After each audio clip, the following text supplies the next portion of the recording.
રાધનપુર તાલુકાની ગ્રામ પંચાયતોમાં વિકાસના કામોમાં ગેરરીતિ થતી હોવાની રાવ ઉઠી। રાધનપુર તાલુકાની ગ્રામ્ય વિસ્તારની અનેક ગ્રામ પંચાયતોની ગ્રાન્ટોમાં તલાટીઓ અને કોન્ટ્રાક્ટરોની સાંઠગાંઠ હોવાની લોકચર્ચાએ વેગ પકડ્યો। ગ્રામીણ વિસ્તારના ગ્રામ પંચાયતોના તલાટી કમ મંત્રીઓ વિકાસના કામોમાં પોતાની 10%ની ટકાવારી લઈને બિલો બનાવી તેમજ ગેરરીતિ આચરતી હોવાની લોકચર્ચાએ જોર પકડ્યું।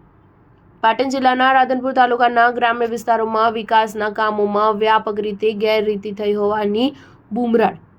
ગ્રામીણ વિસ્તારોમાં વિકાસના કામો જેવા કે રસ્તા, પેવર બ્લોક, ભૂગર્ભ ગટર લાઇન જેવા વિકાસના કામોમાં લાખો રૂપિયા સગેવગે થઈ ગયા હોવાની ચર્ચા લોકોમાં જોવા મળી છે। ગ્રામીણ વિસ્તારના ગ્રામ પંચાયતોના તલાટી કમ મંત્રીઓ વિકાસના કામોમાં પોતાની 10%ની ટકાવારી લઈને બિલો બનાવી તેમજ ગેરરીતિ આચરતી હોવાની લોકચર્ચાએ જોર પકડ્યું છે। તાલુકા વિકાસ અધિકારી, જિલ્લા વિકાસ અધિકારી ગ્રામ પંચાયતના રેકોર્ડ તેમજ વિકાસના કામો ચાલી રહ્યા હોય તેનું સ્થળ નિરીક્ષણ કરી કડક કાર્યવાહી કરે તેવી લોકમાંગ ઉઠવા પામી છે। Star news 7 Radhanpur.